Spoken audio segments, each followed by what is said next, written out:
The largest unreinforced concrete dome in the world is on the Pantheon. It's not a modern marvel, but rather an ancient Roman temple built almost 2,000 years ago.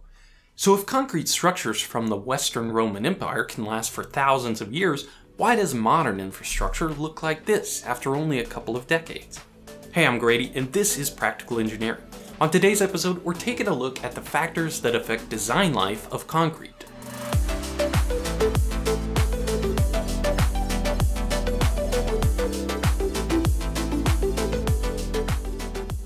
This video is sponsored by Brilliant.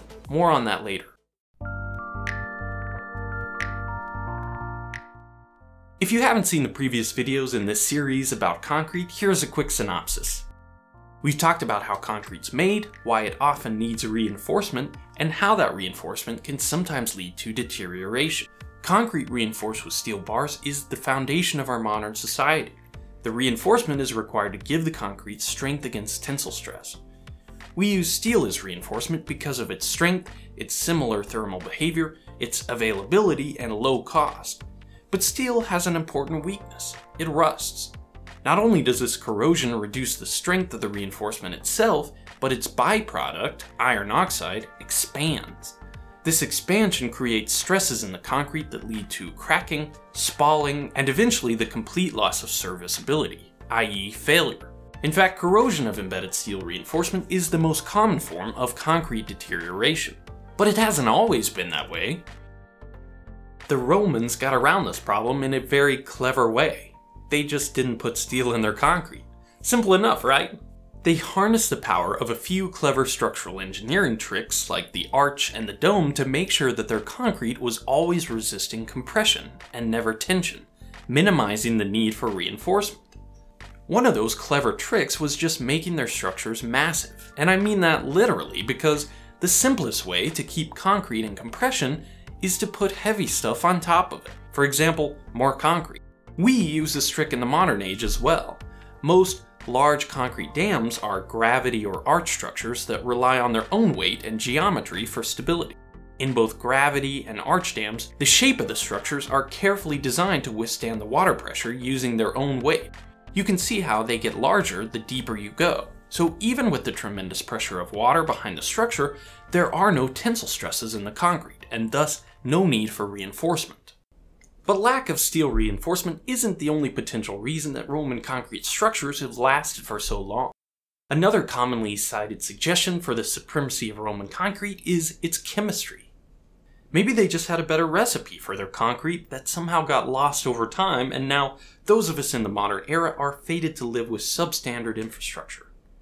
In fact, in 2017, scientists found that indeed the combination of seawater and volcanic ash used in ancient Roman concrete structures can create extremely durable minerals that aren't normally found in modern concrete. But that's not to say that we can't make resilient concrete in this modern age. In fact, the science of concrete recipes, also known as mixed design, has advanced to levels a Roman engineer could only dream of.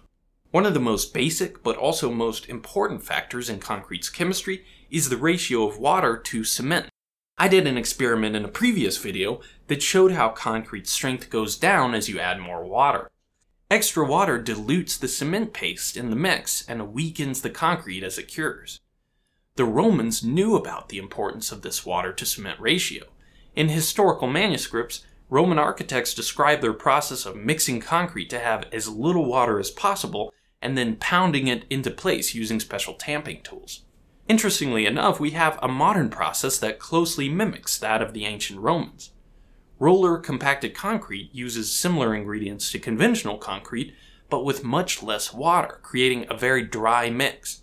Rather than flowing into place like a liquid, RCC is handled using earth-moving equipment, then compacted into place using vibratory rollers like pavement. RCC mixes also usually include ash, another similarity to Roman concrete. It's a very common construction material for large gravity and arch dams because of its high strength and low cost. Again, these are usually unreinforced structures that rely on their weight and geometry for strength. But not everything can be so massive that it doesn't experience any tensile stress. Modern structures like highway overpasses and skyscrapers would be impossible without reinforcing the concrete. So generally, we like our concrete to be more viscous or soupy. It's easier to work with. It flows through pumps and into the complex formwork and around the reinforcement so much more easily. So one way we get around this water content problem in the modern age is through chemical admixtures, special substances that can be added to a concrete mix to affect its properties. Water-reducing admixtures, sometimes called superplasticizers, decrease the viscosity of the concrete mix. This allows concrete to remain workable with much lower water content, avoiding dilution of the cement so that the concrete can cure much stronger. I mixed up 3 batches of concrete to demonstrate how this works. In this first one, I'm using the recommended amount of water for a standard mix. Notice how the concrete flows nicely into the mold without much need for agitation or compaction. After a week of curing, I put the sample under the hydraulic press to see how much pressure it can withstand before breaking. This is a fairly standard test for concrete strength, but I'm not running a testing lab in my garage, so take these numbers with a grain of salt. The sample breaks at around 2000 psi, or 14 megapascals, a relatively average compressive strength for 7-day-old concrete. For the next batch, I added a lot less water. You can see that the mix is much less workable. It doesn't flow at all. It takes a lot of work to compact it into the mold. However, after a week of curing, the sample is much stronger than the first mix. It didn't break until I almost maxed out my press at 3000 psi, or 21 megapascals. For this final batch, I used the exact same amount of water as the previous mix. You can see it doesn't flow at all. It would be impossible to use this in any complicated formwork or around reinforcement. But watch what happens when I add the superplasticizer. Just a tiny amount of this powder is all it takes, and all of a sudden, the concrete flows easily in my hand. In many cases, you can get a workable concrete mix with 25% less water using chemical admixtures. But most importantly, under the press, this sample held just as much force as batch 2, despite being just as viscous as batch 1.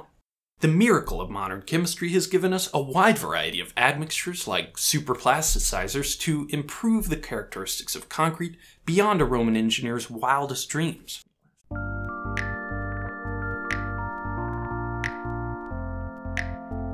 So why does it seem that our concrete doesn't last nearly as long as it should?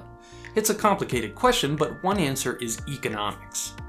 There's a famous quote that says anyone can design a bridge that stands, but it takes an engineer to design one that barely stands. Just like the sculptor's job is to chip away all the parts of the marble that don't look like the subject, a structural engineer's job is to take away all the extraneous parts of a structure that aren't necessary to meet the design requirements. And lifespan is just one of the many criteria engineers must consider when designing concrete structures. Most infrastructure is paid for by taxes, and the cost of building to Roman standards is rarely impossible, but often beyond what the public would consider reasonable. But as we discussed, the technology of concrete continues to advance. Maybe today's concrete will outlast that of the Romans. We'll have to wait 2,000 years before we know for sure. Thank you for watching, and let me know what you think. Thanks to Brilliant for sponsoring this video. In my career as a civil engineer, I'm constantly on the lookout for new ways to do my job better, and often that means learning new skills. Recently, I've been using Brilliant to brush up on my understanding of probability. Civil engineers work on projects that can last many years, so for me, being able to anticipate risks and estimate their probability has helped me get ahead at work. Brilliant starts you with the fundamentals and provides interesting exercises and puzzles to help you master each concept at your own pace.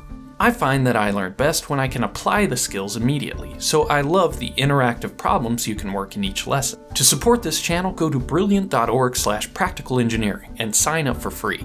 The first 200 people will get 20% off the annual premium subscription. Again, thank you for watching, and let me know what you think.